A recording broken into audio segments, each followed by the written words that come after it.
আসসালামু আলাইকুম। প্রাথমিক বৃত্তি পরীক্ষা 2025-এর গণিত বিষয়ের 5 নম্বর অধ্যায় গুণিতক গুণনীয়ক, এই অধ্যায়টা খুবই গুরুত্বপূর্ণ। এই অধ্যায় থেকে বড় প্রশ্ন, সংক্ষিপ্ত, বহুনির্বাচনী শূন্যস্থান সব রকমের প্রশ্ন হবে। আজকে তোমাদেরকে 5 নম্বর অধ্যায় থেকে সর্বাধিক গুরুত্বপূর্ণ কিছু সংক্ষিপ্ত প্রশ্ন বুঝিয়ে দিব এবং শিখিয়ে দিব, যাতে করে পরীক্ষায় সহজেই সেগুলো করতে পারো। 1 নম্বর, লসাগু এবং গসাগু এর পূর্ণরূপ কি? লসাগু হলো লঘিষ্ঠ সাধারণ গুণিতক, গসাগু হলো গরিষ্ঠ সাধারণ গুণনীয়ক। তাহলে লসাগু কি? লঘিষ্ঠ সাধারণ গুণিতক। গসাগু কি? গরিষ্ঠ সাধারণ গুণনীয়ক, ভুল করো না। 2 নম্বর, গুণনীয়ক কাকে বলে? একটি সংখ্যা যেসব সংখ্যা দ্বারা নিঃশেষে বিভাজ্য সেসব সংখ্যাকে ওই সংখ্যার গুণনীয়ক বলে। মনে করো 10, 10কে যে সংখ্যাগুলো দিয়ে নিঃশেষে ভাগ করা যায় তারাই হলো 10-এর গুণনীয়ক। মানে 10কে কোন সংখ্যা দিয়ে কোন সংখ্যা দিয়ে নিঃশেষে ভাগ করা যায়, 1 থেকে 10 পর্যন্ত, 1 থেকে 10 পর্যন্ত কোন সংখ্যা দিয়ে নিঃশেষে ভাগ করা যায় সেগুলোই হলো 10-এর গুণনীয়ক। আর গুণিতক কি?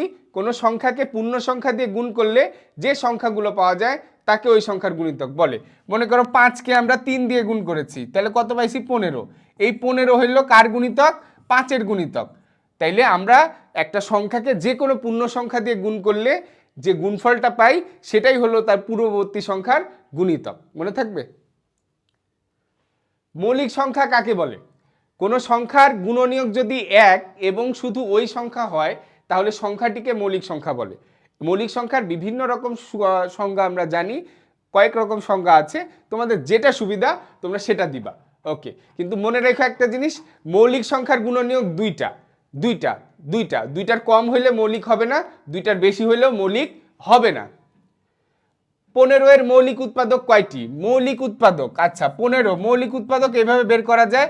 দেখো 3 দিয়ে ভাগ করলে 5, তাহলে 15-এর মৌলিক উৎপাদক কি কি পেলাম? 15 সমান কি? 15 সমান কত? 3 গুণ 5। তাহলে মৌলিক উৎপাদক কয়টা? দুইটা, 3 আর 5, 3 আর 5, 3 আর 5, 3 আর 5। আর আরেকটা জিনিস খেয়াল করো, উৎপাদকের আরেক নাম গুণনীয়ক। ঠিক আছে, উৎপাদকের আরেক নাম কি? গুণনীয়ক। তাহলে আমাদের পরীক্ষায় গুণনীয়ক কথাও থাকতে পারে, উৎপাদক কথাও থাকতে পারে। এখন আস্তে আস্তে আমরা গুণনীয়ক কথাটা ভুলে যাব, উৎপাদক কথাটাই ব্যবহার করব ক্লাস 6 থেকে বেশি। 12 ও 15-এর সাধারণ গুণনীয়ক কত? 12 এবং 15-এর সাধারণ গুণনীয়ক কত? সাধারণ গুণনীয়ক খেয়াল করি, 12-এর গুণনীয়ক কি কি?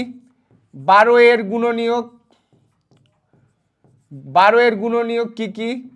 তারপরে 15-এর গুণনীয়ক কি কি? 12-এর গুণনীয়ক মানে কি? 1 থেকে 12 পর্যন্ত কোন সংখ্যাগুলো দিয়ে 12কে নিঃশেষে ভাগ করা যায়? খেয়াল করি, 1 দিয়ে 12কে ভাগ করলে 12, 2 দিয়ে 12কে ভাগ করলে 6, 3 দিয়ে 12কে ভাগ করলে 4। আর তো যাবে না, এই যে 4 লিখে ফেলেছি, 3-এর পরে 4 চলে এসেছে। তাহলে গুণনীয়ক আমরা সিরিয়ালে লিখবো কি? 1 2 3 4 6 12। এরকমভাবে 15-এর গুণনীয়ক, 1 দিয়ে ভাগ করলে 15, 2 দিয়ে যাবে না, 3 দিয়ে ভাগ করলে 5, 3-এর পরে 4 আছে, 4 দিয়ে যাবে না, 5 দিয়ে ট্রাই করব, 5 এখানে লেখাই আছে, তাহলে আর যাওয়ার দরকার নাই। তাহলে 15-এর গুণনীয়ক হলো 1 3 5 15। অনেকে আছে স্যার আমি এভাবে লিখবো না, আমি মুখে মুখেই পারি। বাবা পারো মুখে মুখে, কিন্তু মুখে মুখে করতে গেলে একটা সংখ্যা যদি বাদ হয়ে যায় তাইলে কিন্তু নম্বর কাটা। আর এইভাবে দেখো কোনো সংখ্যা বাদ যাবে না। তাহলে সাধারণ গুণনীয়ক মানে মিল আছে, দেখো এখানে 1-এর মিল আছে আর 3-এর মিল আছে। তাইলে 12 ও 15-এর সাধারণ গুণনীয়ক 3, সাধারণ গুণনীয়ক কত? 3। কিন্তু এখানে যদি বলতো মৌলিক সাধারণ গুণনীয়ক তাহলে কি হইতো? মৌলিক সাধারণ গুণনীয়ক তখন কিন্তু আর 1 হইতো না, শুধু 3 হইতো। ঠিক আছে, কারণ 1 তো মৌলিক সংখ্যা না। তাহলে মনে রাখো, শুধু সাধারণ গুণনীয়ক বললে 1ও হবে 3ও হবে, আর মৌলিক সাধারণ গুণনীয়ক বললে শুধু 3 হবে। 3টি সংখ্যার সাধারণ মৌলিক গুণনীয়ক 3 ও 5 হলে এদের গসাগু কত? তাহলে গসাগুর সংজ্ঞাতে আমরা জানি যে সাধারণ মৌলিক গুণনীয়কের গুণফলকে সাধারণ মৌলিক গুণনীয়কের সাধারণ মৌলিক গুণনীয়কের গুণফলকে গসাগু বলে। সাধারণ মৌলিক গুণনীয়কের গুণফলকে কি বলে? গসাগু বলে। তার মানে আমরা যে সাধারণ মৌলিক গুণনীয়ক পাচ্ছি তাদের গুণফলকে কি বলবো? গসাগু। তাহলে 3 আর 5 গুণ করলে যা হবে সেটাই গসাগু। সাধারণ মৌলিক গুণনীয়ক এই যে বাম সাইডে যে এখানে যেটা যারা থাকে, এখানে যারা থাকে এদেরকে বলা হয় সাধারণ মৌলিক গুণনীয়ক। দেখো কোন ক্ষুদ্রতম সংখ্যা 3, 9, 18 দিয়ে নিঃশেষে বিভাজ্য। আচ্ছা, এখানে যেহেতু ক্ষুদ্রতম সংখ্যা বলেছে, আমরা জানি যে কিছু ওয়ার্ড আছে যে ওয়ার্ডগুলো দিয়ে আমরা বুঝতে পারি যে অঙ্কটা লসাগু করতে হবে না গসাগু। তার মধ্যে আমরা কয়েকটা ওয়ার্ড একটু আলাদা করে বলতে পারি, সেটা হলো যে বৃহত্তম, বড়, এইসব রিলেটেড যে সংখ্যা, বন্টন, ভাগ মানে বন্টন, বিতরণ, এগুলো যেটা সেটা হইলো গসাগু।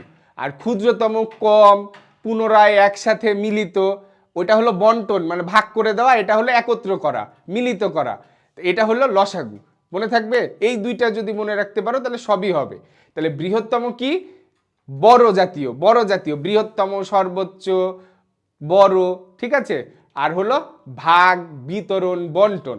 আর ক্ষুদ্রতম কি বাবা? ক্ষুদ্রতম হইলো লসাগু কি?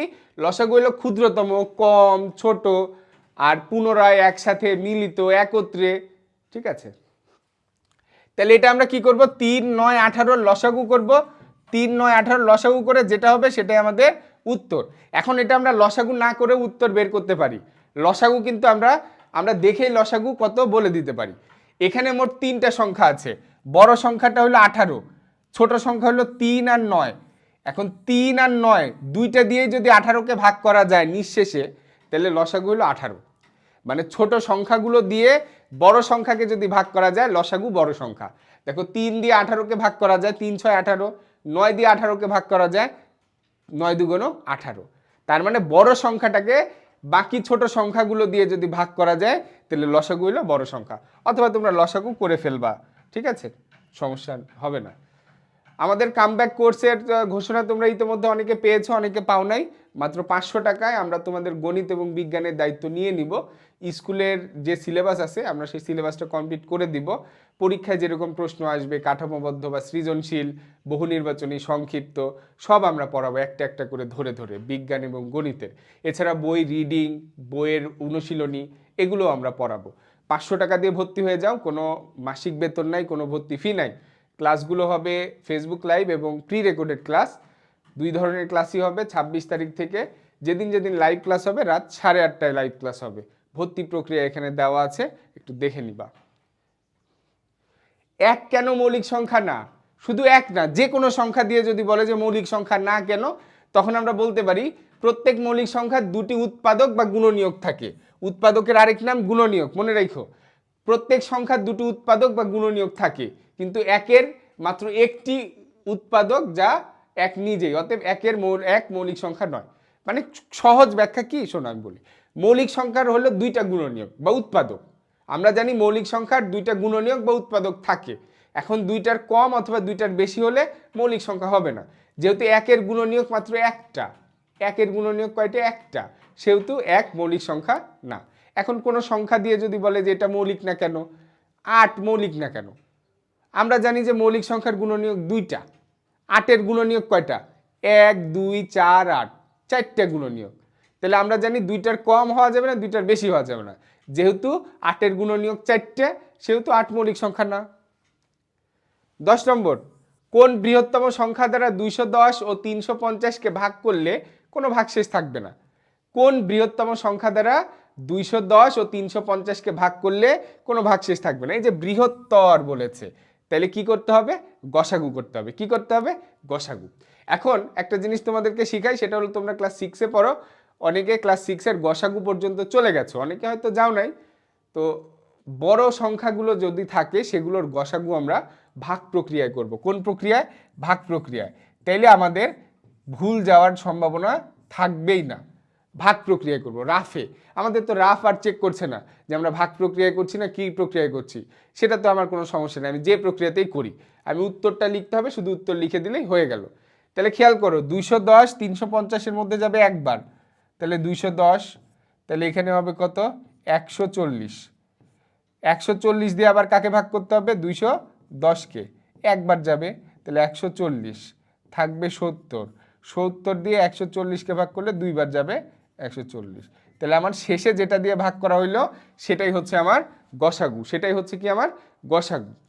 এখানে না ঝামেলা নাই, আমি ভাগ করতে পারলেই আমার হয়ে গেল। আর এখানে আমরা যদি এই যে ইউক্লিডের মতো করে করতে যাই তখন কিন্তু আমরা ঝামেলায় পড়ে যাই, ভাগ যাবে কি যাবে না, মৌলিক সংখ্যা কি না, এটা ওটা, বা দুইটার মধ্যেই ভাগ দিতে হবে, এরকম একটা জিনিস।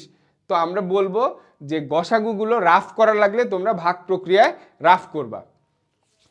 তারপর 12 আর 18, 12 আর 18 সর্বাধিক 12টি খাতা ও 18টি পেন্সিল সর্বাধিক কতজন শিক্ষার্থীর মধ্যে ভাগ করে দেওয়া যাবে? 12টি খাতা 18টি পেন্সিল সর্বাধিক কতজন শিক্ষার্থীর মধ্যে ভাগ করে দেওয়া যাবে? এটা তুমি ছোট সংখ্যা আছে এইভাবে করতে পারবা, আবার ভাগ প্রক্রিয়াও করতে পারবা, যেটা ইচ্ছা। 3 দিয়ে দিলে 2 3, আর যাবে না। তাহলে 3 আর 2 গুণ করলে কত হইল? 6। 3 আর 2 গুণ করলে কত হইল? 6। ঠিক আছে। অনেক সময় আমাদের আসে না, অনেক সময় আছে মৌলিক সাধারণ গুণনীয়ক বের করো, অনেক সময় আসে। যদি তোমাদেরকে বলে 12 ও 18 এর মৌলিক সাধারণ গুণনীয়ক বের করো, তখন গসাগু করবা। যে কোনো সংখ্যার মৌলিক সাধারণ গুণনীয়ক বের করতে বললে তখন গসাগু করবা। এখানে 12 আর 15 এর মৌলিক সাধারণ গুণনীয়ক কোনটা? সরি, 12 আর 18, 2 দিয়ে ভাগ করলে 6 9, 3 দিয়ে ভাগ করলে 2 3। এই যে যে দুইটা সংখ্যা পাচ্ছি 2 আর 3, এরা হচ্ছে মৌলিক সাধারণ গুণনীয়ক, মনে থাকবে? ওকে। যে কোনো সংখ্যা 10 বা 3টা, 2টা 3টা 4টা, ওদের মৌলিক সাধারণ গুণনীয়ক বের করতে বললে আমরা ইউক্লিড প্রক্রিয়ায় গসাগু করব। গসাগুর বাম সাইডে যে সংখ্যাগুলো থাকবে সেগুলোই হলো মৌলিক সাধারণ গুণনীয়ক। কোন ক্ষুদ্রতম সংখ্যাকে 4 6 8 দ্বারা ভাগ করলে প্রতি ক্ষেত্রে 2 অবশিষ্ট থাকবে? সিম্পল জিনিস, এই অঙ্কটা তোমাদের বইতে নাই কিন্তু অনেকবারই আসে বা এসেছে। সেটা হলো প্রতি ক্ষেত্রে 2 অবশিষ্ট মানে লসাগু বিয়োগ 2, মনে রাখবা কি? লসাগু যোগ 2। প্রতি ক্ষেত্রে 2 অবশিষ্ট মানে লসাগু যোগ 2। প্রতি ক্ষেত্রে 2 অবশিষ্ট মানে লসাগু যোগ 2। যে সংখ্যাগুলো আছে তার লসাগু করে তার সাথে 2 যোগ করলে আমরা উত্তরটা পেয়ে যাব, মনে রেখো। প্রতি ক্ষেত্রে 2, প্রতি ক্ষেত্রে 2 মানে শেষে 2 যোগ করে দিব লসাগুর সাথে। 13 নম্বর বলছে কোন ক্ষুদ্রতম সংখ্যার সঙ্গে 7 যোগ করলে যোগফল 24 ও 32 দিয়ে নিঃশেষে বিভাজ্য হবে? এখানে 7 যোগ করার কথা বলা হয়েছে, তো এটা এখানে কি করা লাগবে? লসাগু বিয়োগ 7, লসাগু বিয়োগ 7। তাহলে 24 আর 96 এর যে লসাগু হবে সেখান থেকে 7 বাদ দিলেই আমরা এই উত্তরটা পেয়ে যাব। তাহলে যোগ করার কথা বললে বিয়োগ করে দিব লসাগুর ক্ষেত্রে, আর প্রতি ক্ষেত্রে 2 অবশিষ্ট মানে 2 যোগ করা লাগবে। ক্লিয়ার? ওকে, ঠিক আছে। তাহলে আমাদের 5 নম্বর অধ্যায় শেষ হলো। দেখো আমাদের 6 নম্বর অধ্যায়ের ভিডিও দেওয়া আছে, এরকম পর্যায়ক্রমে প্রত্যেকটা অধ্যায়ের ভিডিও দেওয়া আছে, ইনশাল্লাহ তোমরা এগুলো সুন্দর করে দেখো।